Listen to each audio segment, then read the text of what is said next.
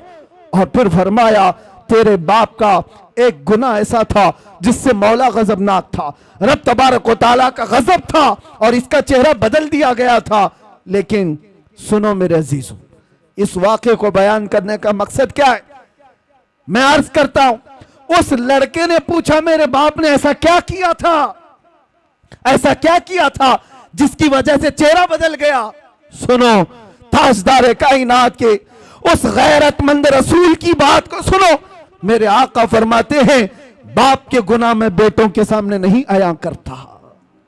باپ کیا کرتا تھا بیٹوں کو بتانا یہ میری عادت نہیں، لیکن ایک بات بتاتا ہوں، تیرے باپ کی اچھائیاں بھی تھی، برائی کیا تھی یہ نہیں بتایا، اچھائی کیا تھی وہ بتاتا ہوں۔ فرماتے ہیں تیرے باپ کی ایک اچھائی یہ تھی کہ یہ اس وقت تک رات میں بستر پہ سوتا نہیں تھا جب تک کہ 100 مرتبہ مجھ پر درود نہیں پڑتا تھا۔ یہ تیرے باپ کی اچھائی تھی۔ اور جب اس کا انتقال ہوا، اس کے کچھ گناہوں کی وجہ سے رب تعالیٰ کا غضب تو ہوا، لیکن جو فرشتہ اس کا درود مجھ تک پہنچاتا تھا اس فرشتے نے مجھے خبر کی۔ میں مدینے سے اسی وقت یہاں آیا، دیکھا تیرے باپ کا چہرہ صحیح میں بدلا ہوا تھا، لیکن میں نے ہاتھ رکھا چہرے پر، عرض کی مولا سے اے رب العالمین جو چہرہ مجھ پر روزانہ درود پڑتا ہے اگر وہی بدل گیا تو دنیا کیا کہے گی؟ رب تعالیٰ نے فرمایا حبیب آپ اپنا ہاتھ اٹھاؤ، اب موجود جتنے لوگ ہیں ان سب سے زیادہ خوبصورت اس کو بنایا جائے گا۔ آتا ہے فقیروں پہ انہیں پیار کچھ ایسا، خود بھیک دیں اور خود کہیں منگتے کا بھلا ہو۔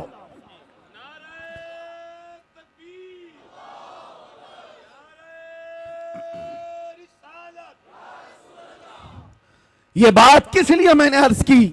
اس لیے کہ جس رسول کو بندہ رات کی تنہائی میں یاد کرتا ہو، اگر اس پر مصیبت آ پڑی ہو موت کے وقت، یہ دوست یہ عیاش یا آوارے کوئی نہیں آتے۔ اگر تمہاری قبر میں بھی کوئی آتا ہے تو وہ آمنہ کا لال آتا ہے، نبی محترم صلی اللہ علیہ وسلم کی ذات آئے گی، تو کیوں ان کو راضی نہیں کرنا چاہتے؟ اعلیٰ حضرت کا بھی یہی پیغام تھا، آج لے ان کی پناہ، آج مدد مانگ ان سے، کل نہ مانیں گے قیامت میں اگر مان گیا، وہاں پر پھر نہیں مانا جائے گا۔ آج آ جاؤ راضی ان کو کرو، اس نبی پاک کو راضی کر لو گے، دنیا سب تم سے راضی کرا دی جائے گی، لوگوں کے چہرے تمہاری طرف پھیر دیے جائیں گے۔ میں ایک ادنا سا کتا ہوں دربار مصطفیٰ کا، بلکہ اس میں بھی شمار ہو جائے تو قسمت کی بات ہے۔ سگے طیبہ سب مجھے کہہ کر کے پکارے بے دم، یہی رکھی ہو میری پہچان مدینے والے۔ ہماری اس سے زیادہ کی اوقات بھی نہیں، لیکن میں ایک بات عرض کرتا ہوں، ہم نے لو لگائی تھی بارگاہ مصطفیٰ کی طرف، اور ہم نے سارا موضوع سارا عنوان سمیٹ کر کے یہ طے کیا تھا کہ اب زندگی باقی ہے تو حضور پاک صلی اللہ علیہ وسلم کے ناموس کی حفاظت کے لیے ہی بولیں گے۔ یہ عرض کیا، عہد کیا تھا، اس کا اثر ہم دیکھتے ہیں، سال نہیں گزرے، سال 2 سال نہیں گزرے، لاکھوں کے دلوں کو اللہ نے اس طرف پھیر کر کے رکھ دیا۔ پتہ یہ چلا وہ اگر راضی ہے تو مولا پوری کائنات کو ایک طرف پھیر دیتا ہے۔ ان کو راضی کرو۔ اور چپے چپے پر امام احمد رضا کی بات یوں ہی نہیں پھیلائی جاتی۔ اعلیٰ حضرت، یہ کبھی اعلیٰ حضرت آئے یہاں پر، لیکن ابھی میں کہوں عشق محبت، عشق محبت ایک ہی جملہ آئی ہے، ایک ہی ہے، کسی بھی جگہ پر جاؤ۔ اعلیٰ حضرت نے اپنے پرچارک نہیں پیدا کیے تھے، ایڈورٹائزمنٹ کے لیے کوئی بہت زیادہ سرمایہ خرچہ نہیں کیا تھا، نہ ہی ان کے سپاہیوں کو دوڑا رکھا تھا، نہ سوشل میڈیا کا دور تھا، لیکن جاؤ دنیا کے جس کونے میں بھی وہ نام ضرور تمہیں ملے گا اعلیٰ حضرت۔ کیوں؟ اس لیے کہ زندگی بھر جس کو راضی کرنے کی کوشش کرتے رہے، تو میرے مصطفیٰ کا یہ قانون ہے، جو ان کا ہوتا ہے اللہ تعالیٰ اس کی محبت ہر ایک کے دل میں پیدا کرتا ہے۔ اور آج اعلیٰ حضرت کو ہم یوں نہیں یاد کرتے کہ اعلیٰ حضرت نے ہمیں فتاوی رضویہ دے دیا ہے، اعلیٰ حضرت نے ہمیں یہ دے دیا وہ دے دیا ہے، بلکہ جہاں سے یاد کرتے ہیں تو یوں کہتے ہیں ڈال دی قلب میں عظمت مصطفیٰ۔ کیوں یاد کرتے ہیں؟ ڈال دی قلب میں عظمت مصطفیٰ سیدی اعلیٰ حضرت پہ لاکھوں صلاح.